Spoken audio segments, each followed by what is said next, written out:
So hello everyone, मेरा नाम सौरभ है and I am back with yet another video. November 2018 में न्यू ओल्ड सिलेबस में 4 नंबर का क्वेश्चन आया था। सीए फाइनल लॉ का क्वेश्चन है।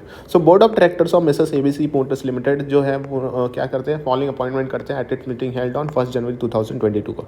सो यहाँ पर 1 जनवरी 2022 को क्या होता है, मीटिंग होता है बोर्ड ऑफ डायरेक्टर्स का मिसेस एबीसी मोटर्स का, और वहाँ पे करते हैं बहुत सारे appointment, following appointments. Mr X को डायरेक्टर बनाया जाता है of subsidiary company. Mr X as a director of subsidiary company namely Mrs ABC Forging Limited was appointed as a purchase manager on a consolidated salary of 1 lakh पर month with effect from 1 January 2022।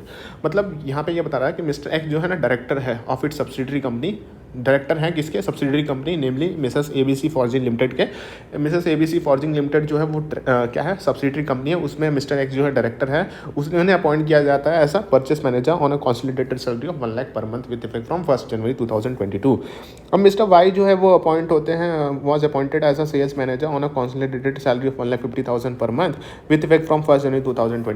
So 1 January 2022 को mister Y को appoint किया जाता है as sales manager appoint किया जाता है on a consolidated salary of 1,50,000 पर मंथ। सो यहाँ पे आंसर करना है following explaining the relevant provision of the companies act. क्या अपॉइंटमेंट ऑफ मिस्टर एक्स जो है is required. Mister X requires the approval of the member in general meeting of the company. Does the appointment of mister X जो है does the appointment of mister X requires the approval of members in a general meeting of the company. ये question है कि क्या appointment जो है mister X का, उसको रिक्वायरमेंट है कि अप्रूवल लगेगा members in a general meeting. दूसरा क्वेश्चन ये है कि मिस्टर पी जो है रिलेटिव ऑफ मिस्टर वाई के was appointed as a director of Mrs ABC forging limited on 1 August 2022। Does it affect the continuation of Mr Y as a sales manager. मतलब ये बोल रहा है कि मिस्टर पी जो है वो है रिलेटिव किसके, मिस्टर वाई के। यहाँ पे मिस्टर वाई के रिलेटिव हैं, उन्हें अपॉइंट किया जाता है as a director of Mrs ABC Motors limited. ABC main company में अपॉइंट किया जाता है on 1 August. Okay, so relative of appointed as a director appoint किया जाता है 1 अगस्त में। क्या ये अफेक्ट करेगा continuation of Mr Y as a sales manager? Mr Y as a sales manager appoint हुए, वो कौन सी कंपनी में अपॉइंटेड है? सेम यही वाली कंपनी में अपॉइंटेड। तो क्या अफेक्ट करेगा continuation Mr Y as a sales manager? तो देख लिया फटाफट। Validity of appointment relation to the parties transaction, related party transaction, legal provision section 188 refer question number 88।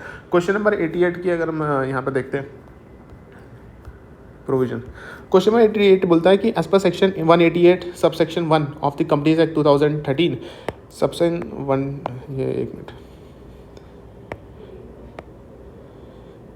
कि as per section 188 of the companies act 2013 except with the consent of board of director given by resolution.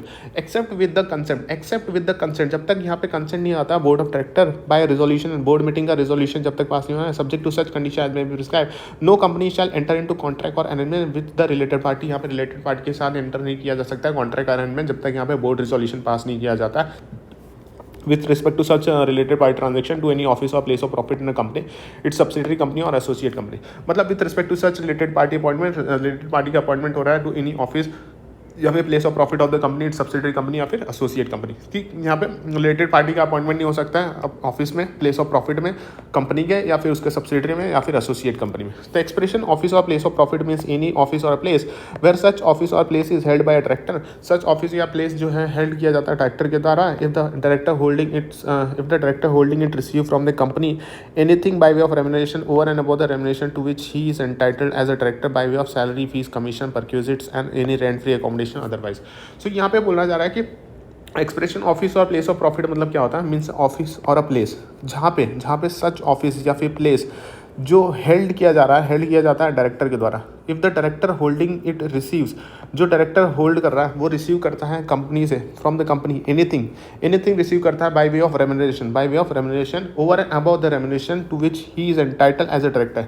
Over and above मिल रहा है जो उसे entitlement है director, as a director जो उसे entitlement है उससे ओवर एंड अबव मिल रहा है बाय वे ऑफ क्या मिल रहा है, बाय वे ऑफ सैलरी मिल रहा है, फीस मिल रहा है, कमीशन मिल रहा है, परक्यूजिट मिल रहा है, या फिर एनी रेंट फ्री अकोमोडेशन मिल रहा है, या फिर अदरवाइज मिल रहा है। सो इस केस में क्या होगा, इसमें ये होगा, ये है office or place of profit. सो पहला वाला point, expression office or place of profit means any office और अ प्लेस जहाँ पे वेयर सच ऑफिस और अ प्लेस, जहाँ पे सच ऑफिस या फिर प्लेस हेल्ड किया जाता है इंडिविजुअल के द्वारा, अदर देन डायरेक्टर, हेल्ड किया जाता है इंडिविजुअल के द्वारा other than director or by any firm, private company और अदर बॉडी कॉर्पोरेट। सो यहाँ पे क्या हो रहा है कि सच ऑफिस और a place is held, such office और अ प्लेस जो है वो हेल्ड किया जाता है इंडिविजुअल के द्वारा other than director or by any firm, private company या फिर other body corporate if the individual firm, private company या फिर body corporate holding it receive from the company anything by way of remuneration, salary, fees, commission, perquisite in accommodation or otherwise.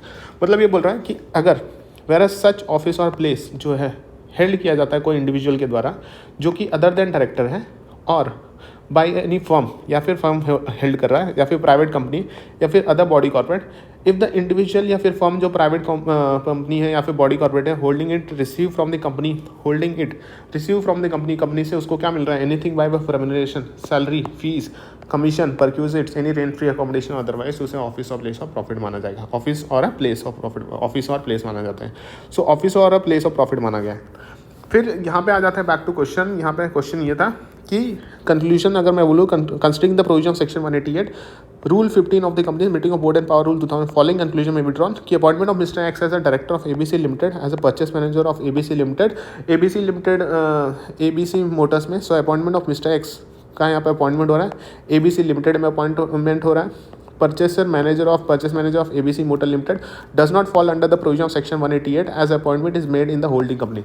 जो भी appointment holding company में होता है, holding company में appointment हो रहा है तो यहाँ पे क्या होगा, होल्डिंग कंपनी में अगर अपॉइंटमेंट हो रहा है तो यहाँ पे सेक्शन 188 अट्रैक्ट नहीं होता है। Hence the appointment Mr X does not require any approval of member of general meeting.